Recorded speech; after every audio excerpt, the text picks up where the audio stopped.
Es bien sabido que los taxistas viven un sinfín de aventuras de todo tipo. Por ese motivo, siempre que hay oportunidad, me gusta platicar con ellos. Me gusta escuchar sus historias. Las siguientes historias fueron contadas por un taxista en Guadalajara. La historia la he modificado un poco para mejorar la narrativa, pero el contenido es el mismo. Desconozco si esas historias sucedieron realmente, o si el taxista las inventó, o si las sacó de un programa de televisión o de algún libro. Por lo que la decisión de si son reales o no son totalmente de ustedes. Así que iniciemos. Hace un par de años, cuando estudiaba mi último año de la universidad, trabajaba en una tienda departamental.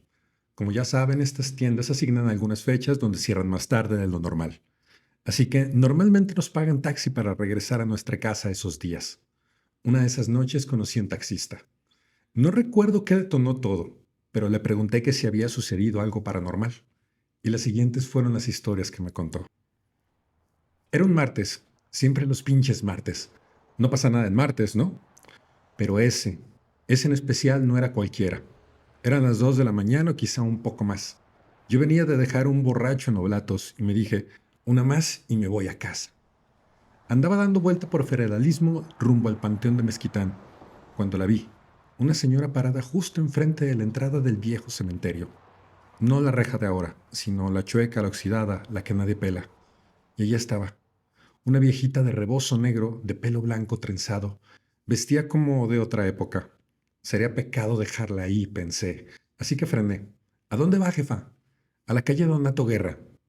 Número X, me dijo sin mirarme, voz bajita, educada, como esas abuelas que regañan sin levantar la voz, con clase.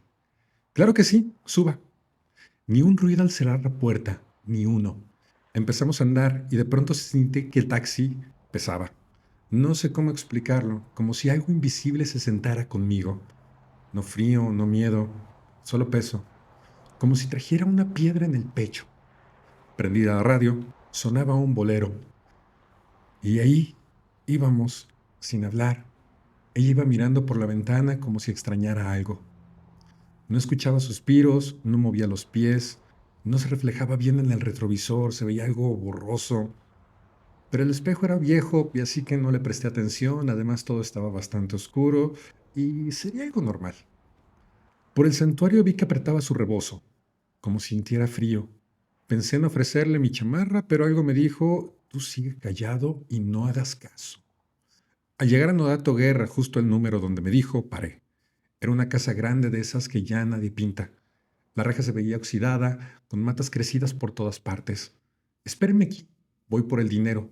Mi hijo vive aquí, dijo ella. Yo asentí. La vi bajarse lento, arrastrando un poco los pies, caminó hacia la puerta y entró, sin tocar, como si lo hubieran estado esperando, como si hubieran dejado la puerta abierta. Pasaron 5, 10 minutos, me bajé y toqué. No salía nadie, así que volví a tocar, hasta que salió un señor, ya grande, con una cara como si lo acababan de despertar. ¿Qué busca? Buenas noches, disculpe, traía una señora. Me dijo que era su madre. ¿Cómo era? Rebozo negro, trenza blanca, muy seria. El señor tragó saliva. Mi mamá murió hace más de 10 años. Y no es la primera vez que alguien dice eso. Cada año, por estas fechas, alguien la trae. ¿Cuánto es? Me preguntó como si fuera lo más normal del mundo.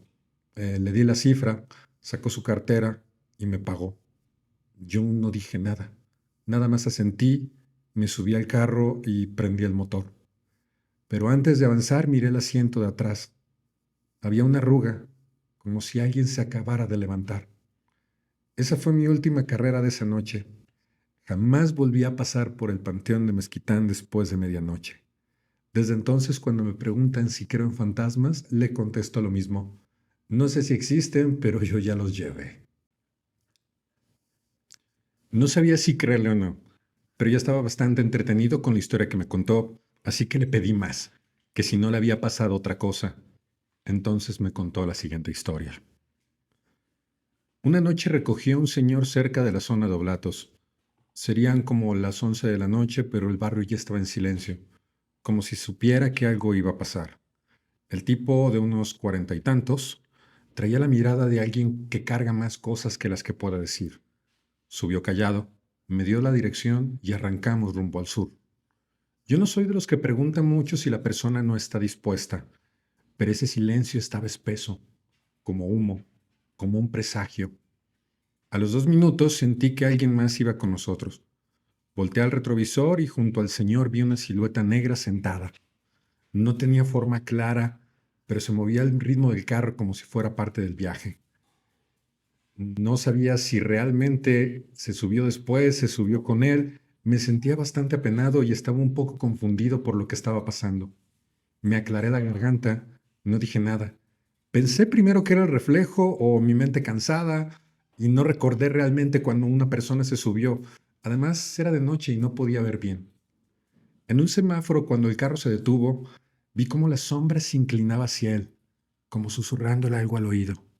Pero el tipo solo cerró los ojos y se recargó en la ventanilla. No parecía asustado, sino más bien resignado. ¿Todo bien, jefe? Le pregunté. Sí, ya casi acabo, me respondió sin mirarme. No entendí. Al llegar a la dirección, una calle sola, sin luz, con casas a medio terminar, se bajó sin más. Dijo gracias y me pagó exacto. Pero antes de cerrar la puerta, se me quedó mirando y me soltó. Gracias por no preguntar de más. No muchos lo hacen. Luego, sin esperar respuesta, caminó a la sombra del portón y desapareció. La otra figura, la negra, se quedó mirándome por un segundo más y luego siguió. Me temblaron las piernas. 2 días después, en una fonda, leí una nota. Un hombre encontrado asesinado en su casa. Apareció la foto del señor y inmediatamente lo reconocí. Lo mataron esa misma noche que lo dejé. Según decía el reporte, golpes, pero nadie escuchó nada de los vecinos. Lo más raro, decía la televisión, que el cuerpo no estaba solo. Las cámaras mostraban sombras extrañas moviéndose dentro de su casa. Desde entonces aprendí que algunos no viajan solos y que hay pasajeros que no solo quieren llegar al destino, sino también a su última parada. Después de esa historia me contó una que me dejó un poco helado, tal vez por el contenido y tal vez porque volví a escuchar esa historia de otro taxista. Después de eso continuó con la siguiente historia. No todos los fantasmas son ruidosos. Algunos solo están esperando para despedirse. Aquella noche llovía como si el cielo arrastrara culpas viejas. Circulaba por Avenida Patria rumbo a Periférico, cuando a la altura de un retorno, una mujer me hizo en la parada. Venía con un niño. Se subieron sin decir nada. Ella con el rostro apagado, con los ojos hinchados, vestía de negro. El niño callado y con una mochila en el regazo. Miraba frente al retrovisor. Lleven los arcos de Zapopan, por favor, dijo la mujer. Su voz era firme, pero sonaba gastada. No me dieron más detalles. Durante el trayecto intenté hacer conversación sobre el clima, sobre lo tarde que era, el tráfico, pero la mujer solamente asintió. No era grosera. Simplemente no tenía espacio para palabras. El niño tampoco hablaba, pero seguía viéndome, como si buscara algo, como si supiera que realmente podía verlo, como si estuviera asombrado. Llegamos a un edificio en silencio. Ella se bajó primero. Caminaba como si le pesara el alma. Cuando cerró la puerta, no volteó. El niño se quedó sentado, sereno. Entonces, con una voz limpia y suave, me dijo, dígale que la quiero mucho, que voy a estar bien. Mi abuelita me está esperando. Parpadeé. El niño lo dijo sin miedo, sin tristeza, y luego se bajó. Caminó detrás de la mujer, pero no la alcanzó. Se quedó parado bajo la lluvia, como esperando de una distancia, como si esperando algo. De repente, la señora regresó corriendo. Perdón, olvidé esto, dijo mientras tomaba una carpeta negra del asiento trasero. Son los papeles de mi hijo. Murió. Y hoy es su aniversario. La señora no podía sostener la voz. Se le quebraba con cada palabra. Tenía que venir a firmar unas cosas. Pero me cuesta tanto volver a este lugar. Asentí y se me hizo un nudo en la garganta. Y le dije, yo creo que su hijo está descansando en paz y que la quiere mucho. La mujer se cubrió el rostro y se alejó llorando. No mencioné al niño. No quería romper algo más en la señora. Cuando ella cruzó la entrada, el pequeño ya no estaba. Solo quedaba el vapor en el vidrio donde su carita se había quedado viendo todo el camino. Esa noche no recogí a nadie más y me costó mucho trabajo volver a ver a un niño. Estas son las historias que me contó el taxista. Como les mencioné al inicio, no puedo garantizar que sean ciertas o que realmente le hubieran ocurrido. Sin embargo, me parecieron entretenidas y por eso decidí contárselas. La decisión de ustedes es si son reales o no. Nos vemos hasta la próxima.